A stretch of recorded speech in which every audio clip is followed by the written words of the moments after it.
જો તમે ઘરનું ઘર લેવા માંગતા હો તો અમારી આ રજૂઆતને ખાસ નિહાળજો।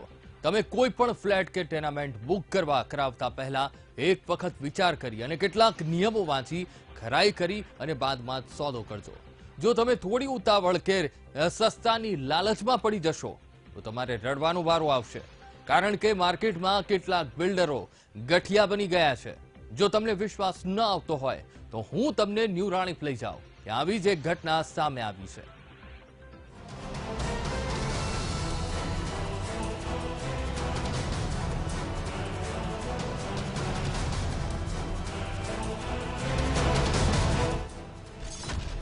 माथा भारे शख्स, कामनो गठियो कहवानो साहेब, देखावनो दूत भीतरथी चीटर।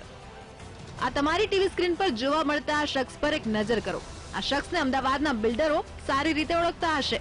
आ शख्सना पापे अनेक लोको हैरान छे, परेशान छे, मुश्केलीमां छे। आ शख्स सामे अनेक पोलीस फरियाद થઈ। છેલ્લા 8 દિવસથી પોલીસ આ શખ્સને શોધતી હતી। સમગ્ર ઘટના બતાવીશું, પરંતુ તે પહેલા તેની ઓળખ કરી લઈએ।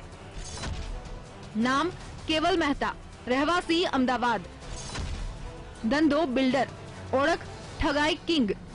દ્રશ્યમાં જોવા મળતો આ શખ્સ અમદાવાદનો જાણીતો બિલ્ડર કેવલ મહેતા।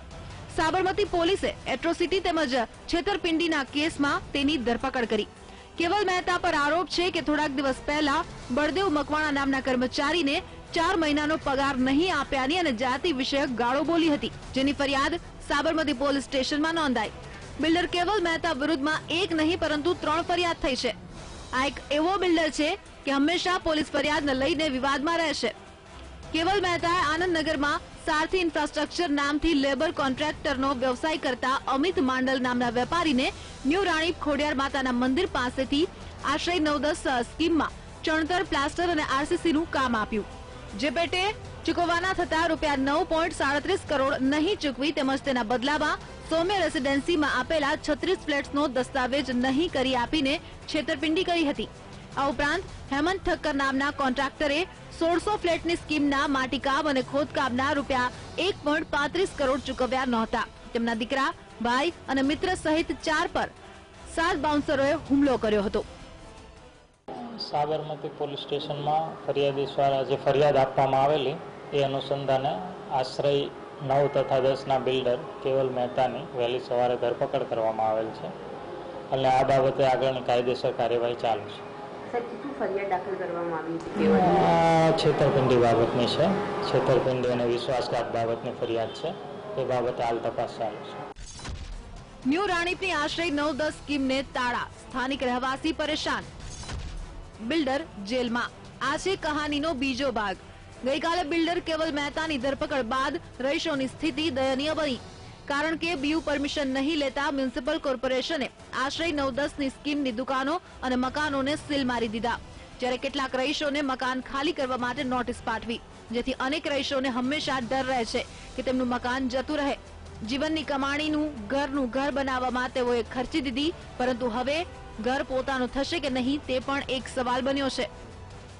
એટલે પૂરેપૂરી તકલીફમાં કોઈ પેલી ચિંતા જ નથી છે। માણસ બહેરા છોકરા ઊંઘી શકતા નથી। આજે ખાલી કરવા અમને નોટિસો આપી છે, અમે 1.5 વર્ષથી અહીંયા રહીએ છીએ, બરાબર છે। તો એમસીડી વાળા ત્યાં લગી શું કર્યું એમ, બરાબર? આમાં અમારો કોઈ દોષ છે નહીં। કૌભાંડ કરનારા બિલ્ડર હાથ જોડીને આજીજી કરતા નજરે પડ્યો। તેની કોઈ ભૂલ નહીં અને તેને ફસાવવામાં આવ્યો હોવાનું સતત રટણ કરી રહ્યો છે। મારી પર ખોટા એલિગેશન, ખોટા કેસો કરેલા છે। ત્યારે આ બિલ્ડરના વિવાદમાં કૌભાંડ છે કે કોઈ અદાવતની વિવાદ તે પણ તપાસનો વિષય બન્યો છે, પરંતુ હાલ તો અનેક રહીશોની ઘરની ચિંતામાં હાલ તેઓની હાલત દયનીય બની છે। ગઈકાલે બિલ્ડરની ધરપકડ બાદ અનેક રહીશોની ચિંતામાં વધારો થયો। ક્રિમિનલ માટે કેમેરામેન પ્રવીણ વાઘેલા સાથે અનિતા પટણી, વીટીવી ન્યૂઝ, અમદાવાદ।